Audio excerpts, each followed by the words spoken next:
What's up? It's Zuri from Incarcerated Doll Faces, and I'm back with another movie review.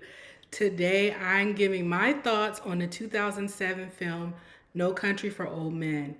The movie is written and directed by the Coen Brothers, and the film stars Josh Brolin, Javier Bardem, and Tommy Lee Jones. The movie really kicks off when Llewelyn Mass, played by Josh Brolin, stumbles upon a drug deal gone bad and decides to go home with the proceeds. Llewelyn is no coyote. He's barely a cowboy, but he does walk around with this fearlessness that lets you know that even if he's not cut from the same cloth as the bad guys, he is familiar with the element. But just before we meet Llewelyn, we're introduced to Anton Chigurh, who's played by Javier Bardem. Anton is a murderous creature with a chilling presence. And we don't know much about him here at the beginning. We don't know what drives him to murder. But what we do know is that he doesn't mind doing it. And we soon find out that Anton is headed, his journey is to fetch the same money that Llewelyn thought was going to change his life. And from that moment on, this movie picks at your nerves. Everyone involved, including the audience, including all of us, we know that Llewelyn made a grave miscalculation by walking off with that cash. But again, Llewelyn is no dummy. So even before anyone's looking for the money, he's already making arrangements for his wife to go stay at her mother's house while he hides out in the meantime. So Llewelyn has sense enough to know that drug money doesn't go missing without somebody coming to look for it. But unfortunately, he doesn't have sense enough to mind his business and leave that drug money where it was laying. Because Llewelyn has no idea who this money belongs to, number one. Number two, he doesn't know who's coming after the cash, and he doesn't know how easy it's going to be for these people to find it.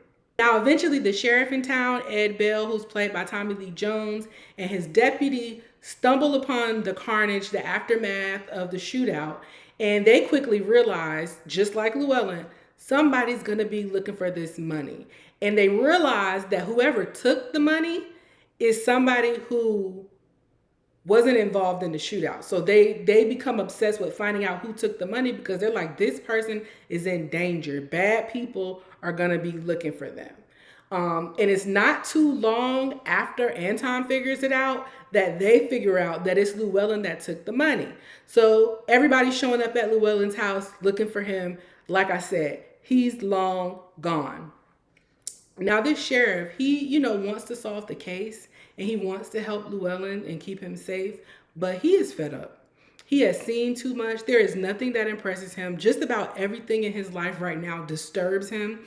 And his deputy is doing most of the tracking down of things. He's just kind of along for the ride. Like I said, he's trying to do his job, but it's very clear that he's over it. And let me take a moment. After watching this movie, I had a thought. Phones have been snitching on men since the beginning of time. Since phones were invented, they have been snitching.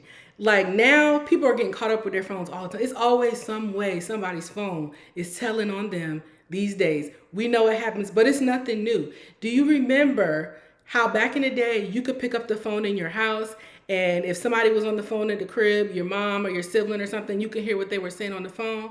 Now, I don't know if you're familiar with the party line, but back in the day, everybody on your block might have that opportunity. So everybody was on the same phone line. So your best friend, you might be able to pick up the phone and hear their conversation. Your enemy down the street, you might be able to pick up the phone and hear their conversation because everybody was on the same line. And this movie really shows that in 1980, it was no different. The phone was snitching. So like I said, Anton figured out that not necessarily who Llewelyn was, but he was able to make his way to Llewelyn's house to figure out who this person is or to track down the money. So when he gets up in the house, Llewelyn is long gone, like I said, but Llewelyn's mail has been delivered through his door. And in that mail is a phone bill, and that phone bill is snitching. Now Anton knows Llewelyn's first and last name. And not only does he know that, he knows that somebody has been calling Odessa, Texas regularly.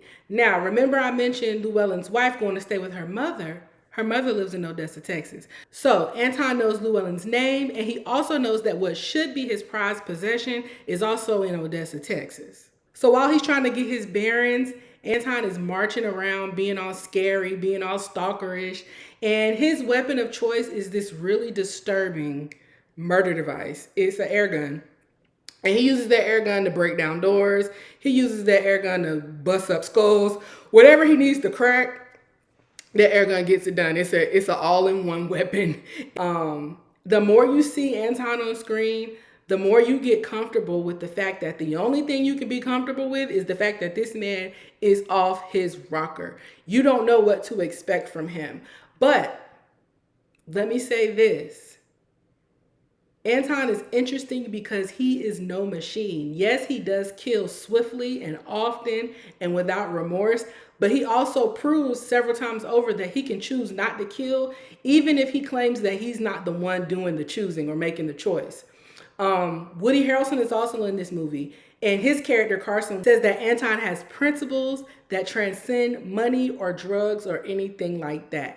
Anton Chigurh is a principled and methodical killer. He certainly is an antagonist, but he's no villain. He's driven, but he's no machine. And he's more of an angel of death than something that's just pure evil walking around. He even refers to himself as the right tool, which lets you know like something about his pathology. He sees himself as a vessel. He sees, hey, these people, fate has already decided that these people have to die. I'm just the one carrying it out. I'm just doing what fate requires. Now, the first time that Anton clocks Llewelyn is around the 45-minute mark, and this is when my anxiety began to spike because there is too much movie left for it to be the end of the story. So now you're just wondering, oh my God, what kind of carnage and casualty is going to happen between now and the credits? And you better believe this movie claims its victims. The drama only intensifies when Anton and Llewelyn come face to face because before that moment, Anton's chasing somebody named Llewelyn, but he doesn't really know who it is. He doesn't know if it's somebody that was like intercepting the money or somebody that just ended up with the money because he's really just after the money. And Llewelyn is actually running from a ghost. He knows that somebody's looking for him. There comes a point where he's sure that somebody's looking for him, but really he's just running from this phantom.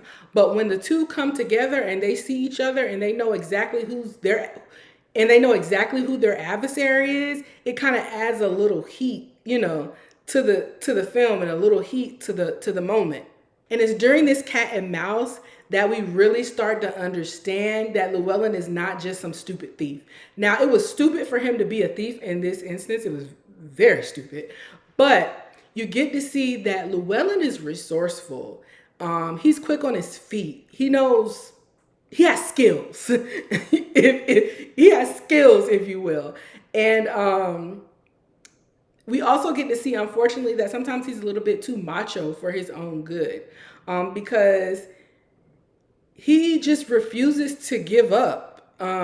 Even when it's necessary to save his wife's life, he just doesn't want to let go. And it's all over some money that wasn't his to begin with. It's not like it was something that was due to him. It's just something that he happened upon. Anton even tells him, you should admit your situation. There would be more dignity in it. But Llewelyn refuses. Anton is saying, look, fate has already decided you're going to die. You're going to die. I'm going to kill you. I'm going to find you and I'm going to kill you. It's what I do. However, if you give me the money now, I'll spare your wife. You can save her. Llewelyn refuses. But Anton also tells him, if you don't hand the money over, I'm going to hold your wife accountable as if she were you. And that's something I want y'all to take note of because you are responsible for your people. Your actions have consequences that go far beyond you. Hopefully, you care about that. Llewelyn does not seem to care about what happens to his wife, Carla Jean. Poor little Carla Jean. He's just like, whatever. And tells Carla Jean, look, I got to get it. It's him or me. I can't stop. I got to go after it. Even though Anton's already told him, you have one last chance to save her because you can't save yourself. But at least you can do is look out for your wife. Llewelyn doesn't care. Now, again, sweet little Carla Jean, she's trying to save her man. Even though he doesn't care anything about her, she's trying to save him. She's trying to look out for his best interest. So she begins to work with the sheriff because she's like, look, I'd rather you bring him in and lock him up for whatever he's guilty of than for him to die behind this money. So I'm gonna tell you where to meet him. I'm gonna tell you where he's headed. All of that. That's another lesson. That's another something you need to write down. You can't save everybody. Even the ones you love most sometimes got to get left behind. It's best to save yourself. That's all I'm going to say about that. Now look, No Country for Old Men has no real resolution. It doesn't. So I don't even really know how to wrap this up in a way that's going to be satisfying to you or I, but I will give you my rating, and I'll say this, that I rate this movie somewhere between a I ain't mad at it and a that's what I'm talking about. Because that's what I'm talking about. Like, I love a neo-Western. I love when there's a journey, an epic, a chasing, a hunting, or getting after something. I love movies like that. I love those elements in movies. And there's a lot of that kind of like mashed into here. But it's way too open-ended for my liking. I don't really care about what happened to Carla Jean. Llewelyn didn't care about what happened to Carla Jean, so I don't see why I should. But I would have liked a little bit more closure in the movie overall. But other than that, I really loved it. But like I said, that like closure element is what is like keeping me like, I just feel a little bit dissatisfied with regard to that. But that is my quick review of No Country for Old Men. Comment and let me know your thoughts about the movie, and let me know what you think happened in the end. Like, what do you think happened to everybody? The sheriff, Anton, Carla Jean. Let me know what happened in your mind in No Country for Old Men. This has been Zuri for Incarcerated Doll Faces. Thank you for tuning in. I'll catch you later.